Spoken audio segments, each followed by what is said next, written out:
오늘은 특별히 호세아 3장의 말씀으로 은혜를 함께 나누고 싶은데요. 특별히 오늘 3장에서도 1절의 말씀을 가지고 이 하나님의 놀라운 사랑에 대해서 함께 은혜를 좀 나누고 싶습니다.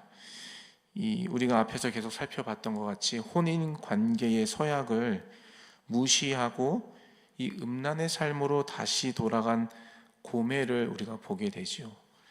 그러한 고멜을 보면서 우리의 마음도 좀 답답한 마음이 있는데, 그 고멜의 남편인 이 호세아 선지자의 마음은 어떠했을까라는 생각을 들게 됩니다. 어쩌면 그 호세아 선지자의 마음이 포기하고 싶은 마음, 이 여인과는 더 이상 관계를 이어갈 수 없겠다라는 그런 마음이 들었을 것이라고 생각이 돼요. 만약 호세아가 음란한 삶으로 돌아간 고멜을 찾지 않고 버린다고 한다면, 그러한 결정을 한 호세아에게 돌을 던질 사람이 있었을까라는 생각을 하게 되죠. 아마 주변의 사람들도 호세아의 결정을 이해하고 수긍했을 것 같아요. 심지어 모세의 율법에서도 아내가 이혼할 수 있는 합법적인 어떤 조건들이 모세 율법에 기록이 되어 있는데요. 그 중에 하나가 아내가 음행을 했을 때, 수치를 당하는, 수치되는 일을 행했을 때는 이혼 증서를 써줘서 이혼하라 해도 된다라고 모세 율법에서도 얘기를 하고 있거든요. 이러한 모세 율법에 의해서만 봤을 때에도 호세아가 이 음란에 빠져 음란의 삶으로 돌아간 이 고멜을 찾지 않고 그냥 내버려 둔다라고 했을 때, 그 결정에 대해서 호세아가 참 나쁜 결정을 했다, 저게 하나님 말씀을 지키지 않는 결정이다라고 이야기할 사람은 아무도 없다라는 것이죠. 그만큼 이 혼인 관계를 저버리고 다른 남자를 쫓아서 떠난 이 고멜의 행동은 그만큼 큰 죄악이라는 것을 의미하는 것이죠. 고멜은 호세아의 자비와 은혜를 받을 자격이 없다는 것이 분명합니다. 호세아에게 사랑을 받을 수 없는 사람, 그 받을 자격이 없는 사람이 바로 이 고멜이라는 여인인 것이죠. 그런데 오늘 본문은 이런 우리의 상식, 우리의 생각을 완전히 무너뜨리는 말씀을 우리에게 주시고 계십니다. 오늘 1절 말씀을 한 번만 더 같이 읽어보면 좋겠는데요. 1절입니다. 같이 읽어볼까요? 시작.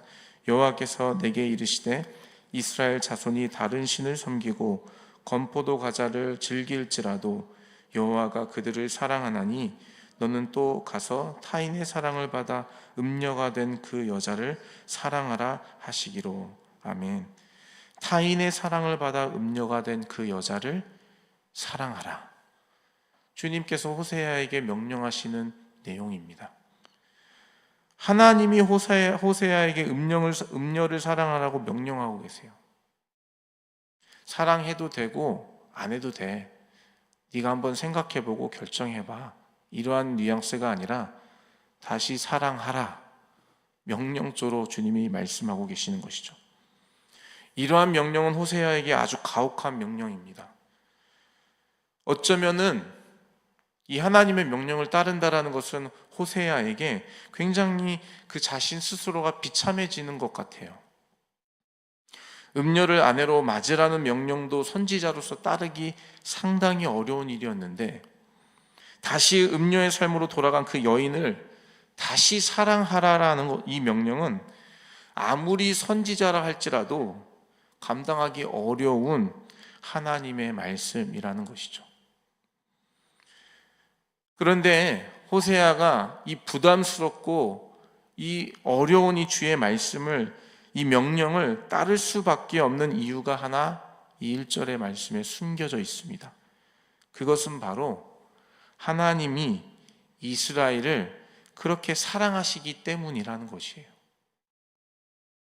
하나님을 버리고 바알을 섬기는 음란의 죄를 짓는 이스라엘을 그와 같은 마음으로 하나님께서 여전히 사랑하고 계시기 때문인 것이죠. 예수님도 이와 같은 말씀을 제자들에게 하셨던 것을 기억합니다. 제자들의 발을 씻기시면서 내가 너희를 이렇게 섬긴 것 같이 너희도 서로 섬기라, 이렇게 말씀하셨어요. 또한 새 계명을 주시면서도 그렇게 말씀하셨죠. 내가 너희를 사랑한 것 같이 너희도 서로 사랑하라. 예수님은 사랑하라, 섬기라 말씀하시기에 앞서 몸소 자신이 사랑을, 섬김을 보여주시면서 본이 되셨다라는 것이죠. 본인은 사랑하지 않으면서 남들에게 사랑하라고 말하면 누가 그 말의 권위를 인정할 수가 있겠습니까? 누가 그 말을 따를 수가 있을까요? 따를 수 없죠.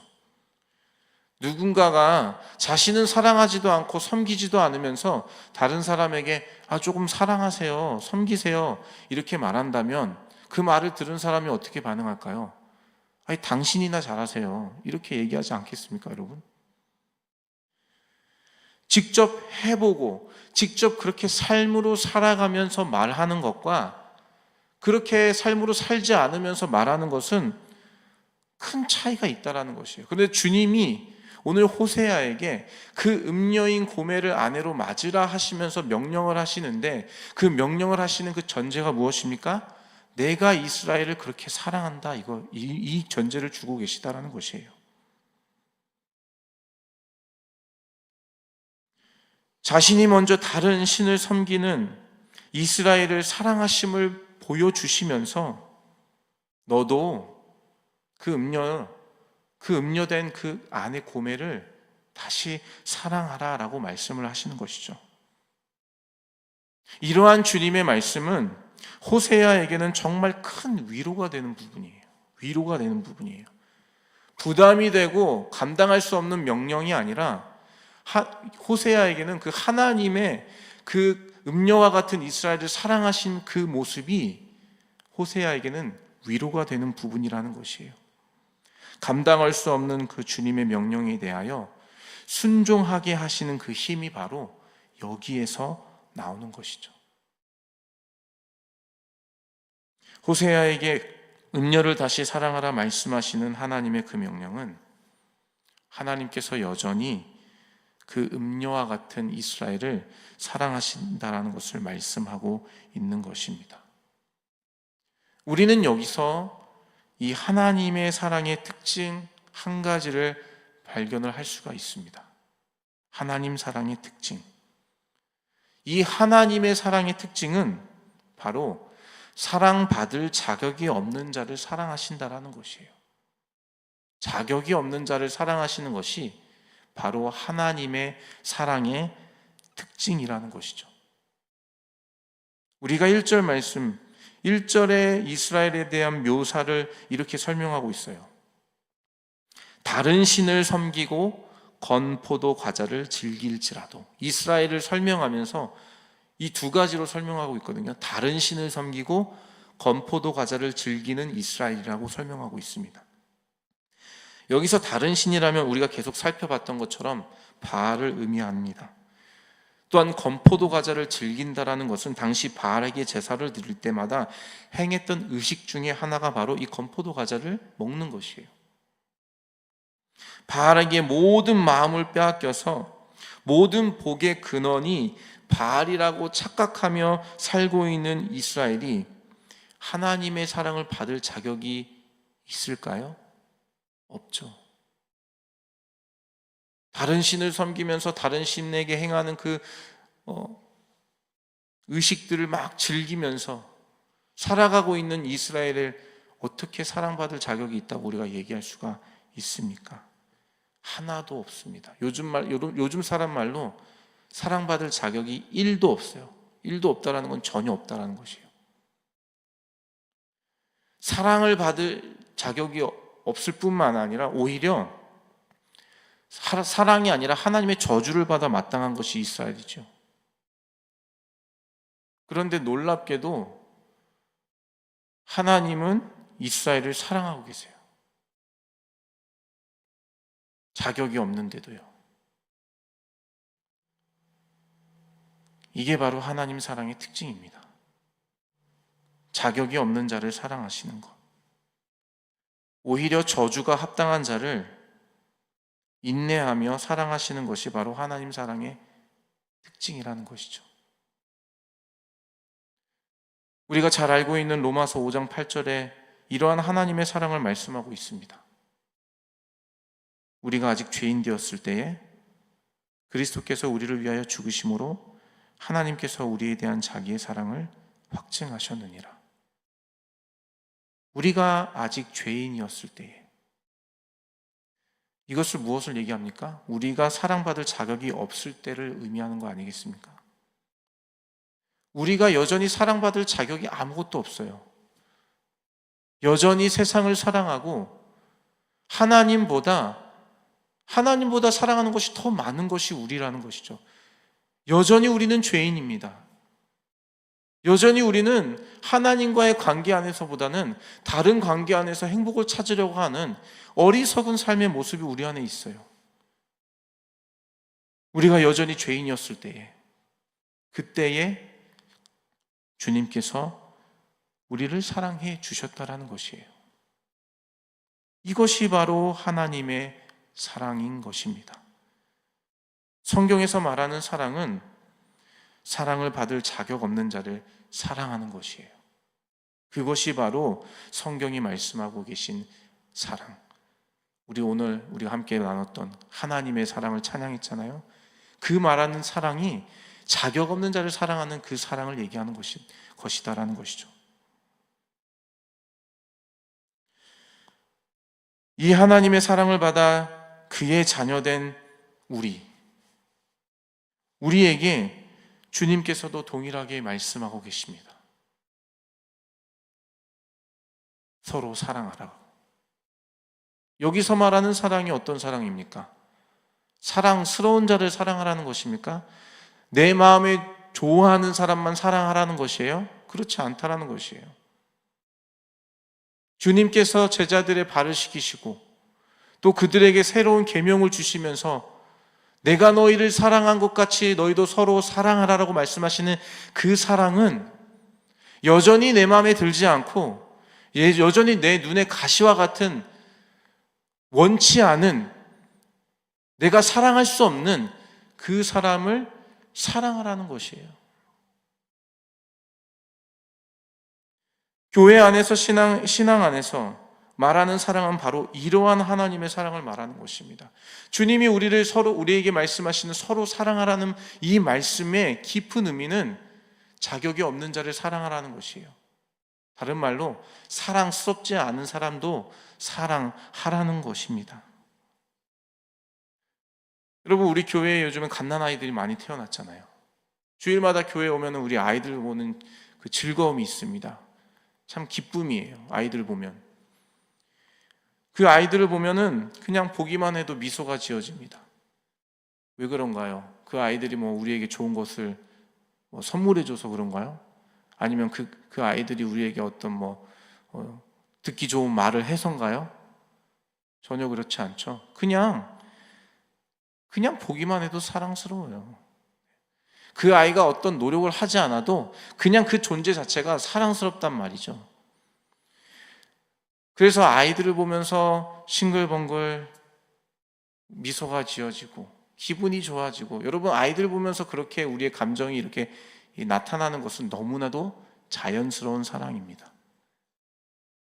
자연스럽죠. 그건 노력하지 않아도 되는 사랑이에요. 그런데 하나님의 사랑은 그런 자연스러운 사랑을 얘기하고 계시지 않으세요. 굉장히 힘든 사랑이에요. 내 마음과 심지어 내 육신을 쳐서 복종시키면서까지 따르려는 그런 인내함과 수고와 노력이 없이는 또 이룰 수 없는 사랑인 것이죠.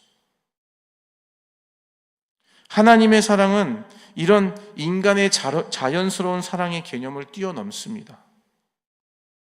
아기가 자라서 학교를 다니고 중학교에 들어가면은 그 아름답고 이뻤던 그 갓난아이의 그 시절과 다른 모습이 나타나기 시작해요.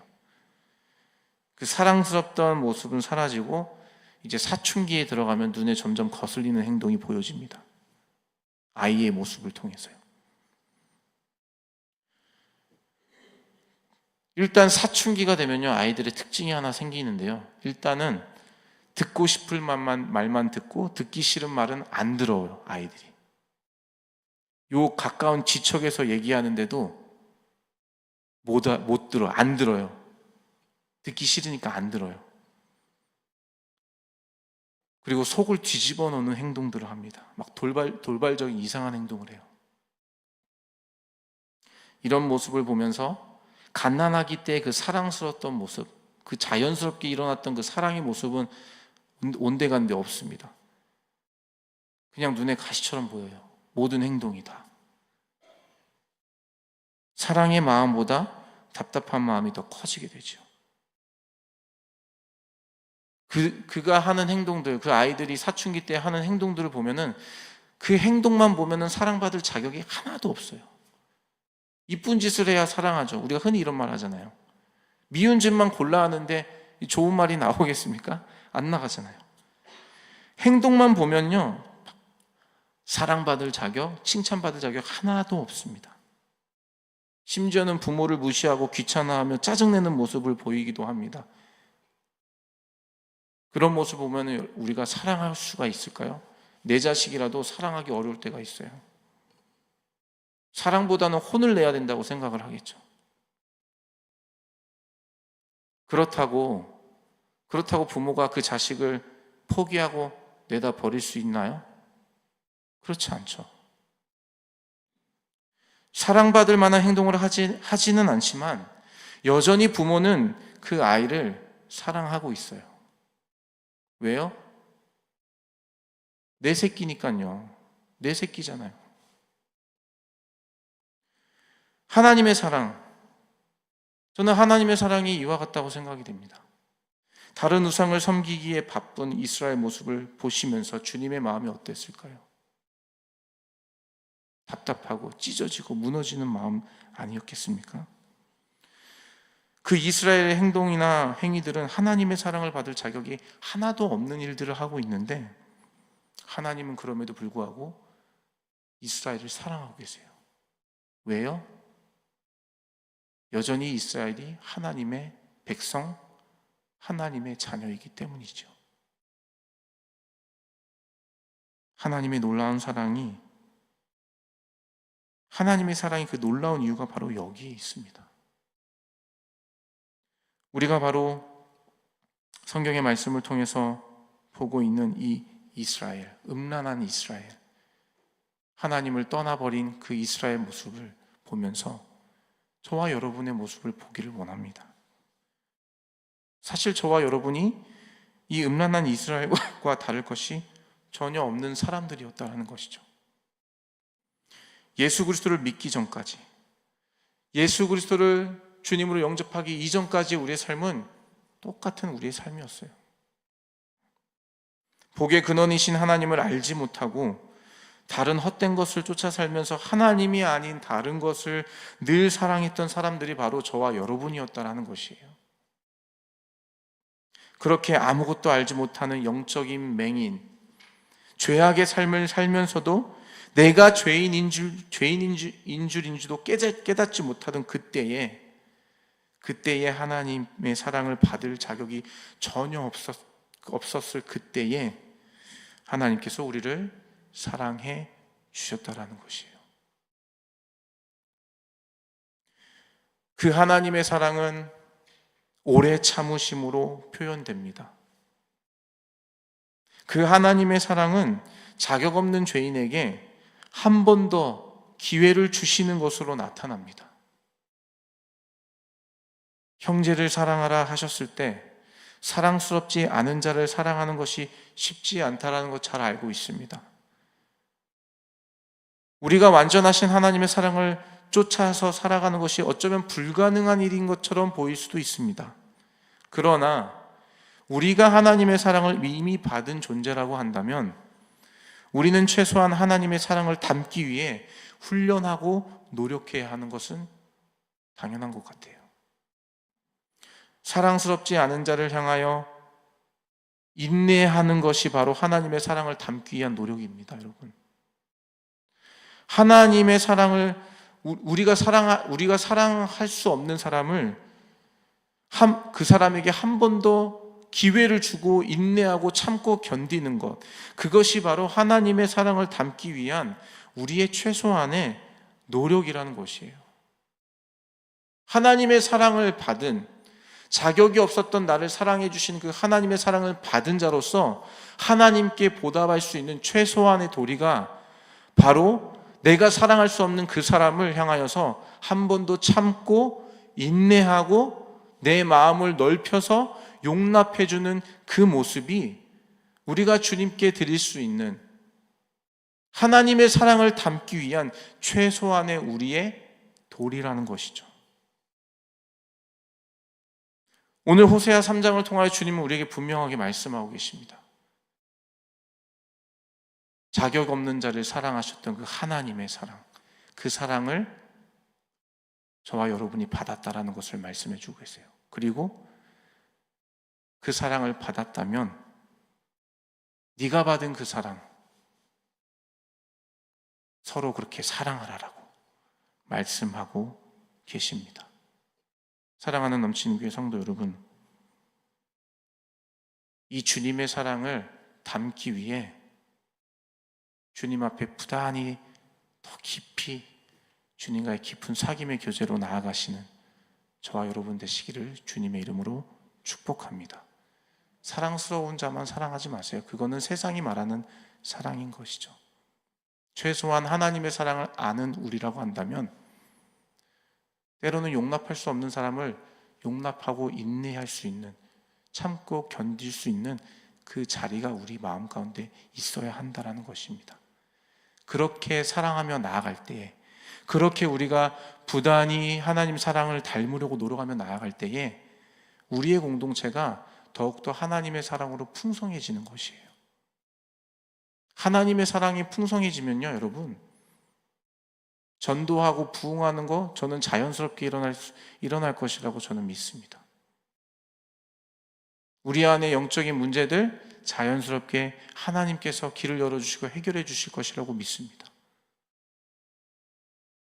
우리의 영적인 삶의 키는 무엇입니까? 하나님의 사랑을 닮으려고 하는 그 모습이 우리 안에 있어야 한다는 것이에요. 남들을 향하여 비판하는 말들보다 한 번 더 참고 인내하는 말, 남들을 향하여 지적하는 말들보다, 평가하는 말들보다 한 번 더 용납해주는 그 마음을 가질 때에 저와 여러분의 삶에 그 놀라운 하나님의 사랑이 더욱더 풍성해질 줄로 믿습니다. 그렇게 살아가시는 저와 여러분의 삶이 되시기를 주님의 이름으로 축복합니다. 아멘. 우리